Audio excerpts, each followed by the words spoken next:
नमस्कार, इंकलाब TV channel में आपका स्वागत है।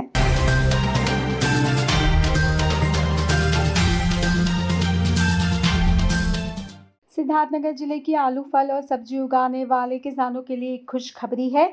उन्हें जल्द ही गैर जनपदों की बजाय अपने जिले में कोल्ड स्टोरेज की सुविधा मिलने वाली है। उद्यान विभाग की तरफ से संचालित एकीकृत बागवानी विकास मिशन के तहत इसके निर्माण की योजना है। जिले में शीतगृह निर्माण के लिए उद्यमी को 2 करोड़ तक का अनुदान मिलेगा। शीतगृह निर्माण के लिए 3 ब्लॉक नोगढ़, बांसी, डुमरियागंज का चयन किया गया है। सिद्धार्थनगर जिले के लोगों का मुख्य व्यवसाय कृषि है। यहाँ पर कोई भी फैक्ट्री न होने से युवा पलायन कर बड़े शहरों में जाते हैं। जिले में आलू की पैदावार अच्छी होती है।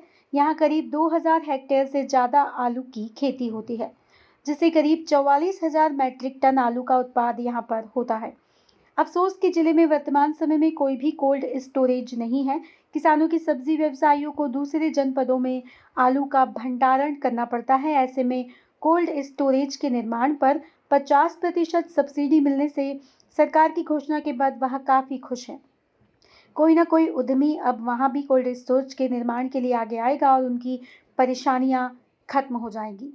कोल्ड स्टोरेज के निर्माण की प्रक्रिया जिला उद्यान केंद्र की तरफ से संचालित एकीकृत बागवानी मिशन अंतर्गत शुरू हुई है, जिसके तहत करीब 4 करोड़ की लागत से बनने वाले कोल्ड स्टोरेज में 2 करोड़ सरकार की तरफ से अनुदान मिल रहा है। हालांकि अभी तक कोई भी उद्यमी कोल्ड स्टोरेज के निर्माण के लिए आवेदन नहीं कर पाया है, लेकिन विभाग को यह उम्मीद है कि मार्च से पहले लोग रुचि लेकर इस योजना का फायदा अवश्य उठाएंगे। जिले में कोल्ड स्टोरेज के निर्माण के बाद किसानों के भंडारण की परेशानियां भी खत्म हो जाएंगी। साथ ही आलू, सब्जी, फल की खेती की तरफ किसानों का रुझान भी बढ़ेगा और वो आर्थिक रूप से सबल भी होंगे।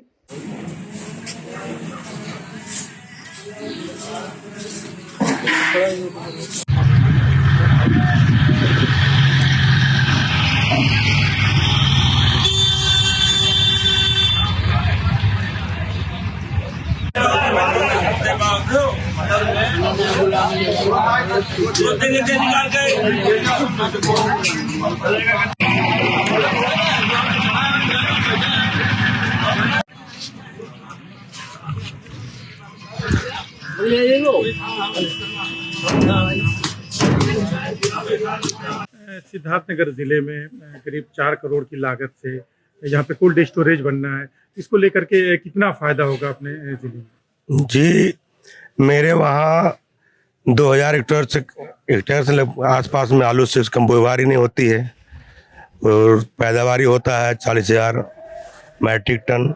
यहाँ क्षमता नहीं रखने के लिए हम लोग आलू लेते हैं आगरा, सिकोहाबाद, बदायूं, फरोखाबाद आलू लाके वहाँ रखते हैं। फिर वहाँ से कोल्ड भाड़ा लगता है, फिर यहाँ का लाने के लिए भाड़ा लगता है 2 रुपये किलो। इस हिसाब से बहुत महंगा पड़ जाता है। मेरे वहाँ का आलू औने पौने दाम पे बिक जाता है। यहाँ कोई रखने की सुविधा नहीं है, इसलिए किसानों को बहुत दिक्कत होती है। इसलिए 2 महीने 3 महीने बाद यहाँ की महंगाई बहुत ज़्यादा बढ़ जाती है। यही दिक्कत अगर यहाँ पे आसपास में कोल्ड स्टोर हो जाए, पहले तो था हमारे ज़िले में, तो 15-20 साल से ख़त्म हो गया है। अब 2-1 है तो महाराजगंज में है, वहाँ से भी भाड़ा 1 रुपये किलो पड़ जाता है। ना रहने से बहुत दिक्कत होती है। अगर यहाँ हो जाए तो हर किसान के लिए सुविधा हो जाएगी, पैदा भी अच्छी होती है। लेकिन अब रखने के लिए कोई सुविधा नहीं है। सिद्धार्थनगर जिले में कोल्ड स्टोरेज नहीं है, आप लोग व्यापारी हैं, कितनी दिक्कतों का आप लोगों को सामना करना पड़ता है? देखिए, यहाँ दिक्कतें बहुत, अगर कोल्ड स्टोर हो जाता है यहाँ पे तो पहली बात तो किसानों के लिए बहुत सी सुविधाएं हो जाएगी। उसी लोगों का नुकसान नहीं, फायदा ही है, क्योंकि यहाँ की जो फसल है उसको औने पौने करके बेचना पड़ता है। अगर मान लिया कोल्ड स्टोर हो गया है तो उसमें कोल्ड स्टोर रख के कुछ समय से उसका उपयोग करेंगे लोग। जी, अभी गवर्नमेंट की तरफ से अभी जो स्कीम आई हुई है कि 50% इसका अनुदान मिल रहा है, तो इसको लेकर के व्यापारियों में कितनी खुशी है? देखिए, ये बहुत खुशी की बात है। मान लिया किसी द्वारा जो अगर मान लिया 4 करोड़ की लागत है तो 2 लाख अगर 2 करोड़ गवर्नमेंट दे रही है तो उसमें बहुत खुशी की बात है, क्योंकि यहाँ अगर मान लिया बन गया तो हम लोग की जो माल है किसानों का तो कोल्ड में रखेंगे, उससे हम लोग को फायदा ही होगा। अभी हमारे जनपद में जो कोल्ड स्टोरेज के लिए स्कीम आई हुई है, पूरी स्कीम क्या है? यह स्कीम जो है, इसमें मतलब जो जनपद में सब्जी आलू का जो नुकसान हो रहा था, किसानों को उचित मूल्य नहीं मिल रहा था, इसके लिए भारत सरकार और उत्तर प्रदेश सरकार के सहयोग से कोल्ड स्टोरेज स्थापना की स्कीम आई हुई है जनपद में। उसमें मुख्य रूप से 3 विकासखंड लिए गए हैं, जहां दोनों सरकारों के सहयोग से केंद्र और स्टेट की तरफ से 50% सब्सिडी दी जाएगी। इस पर 4 करोड़ रुपए की लगभग लागत आएगी और उसमें 2 करोड़ रुपया गवर्नमेंट सब्सिडी के रूप में देगी। ये स्कीम में अब तक ये कब तक चलेगी और कितने लोगों ने अप्लाई किया? अब उसके लिए कोई टाइम बाउंड अभी तक तो सीमा नहीं है, लेकिन मार्च वित्तीय वर्ष तक हम ये मान के चलते हैं कि अगर कोई भी आवेदन करता है तो उसको हम लोग अपने यहाँ से अग्रसारित करके सारी फॉर्मेलिटी पूरी करके अपने निदेशालय को स्वीकृति के लिए भेजेंगे। अब तक कुछ आया है? अभी तक किसी किसान ने आवेदन नहीं किया है। दूरभाष पर लोगों ने, 1 आध लोगों ने संपर्क किया है, लेकिन अभी तक आवेदन किसी ने नहीं किया। इतनी अच्छी स्कीम है, इसके पीछे वजह क्या है? अभी तक इंटरेस्ट नहीं ले रहे हैं लोग या किसी ने अप्लाई नहीं किया?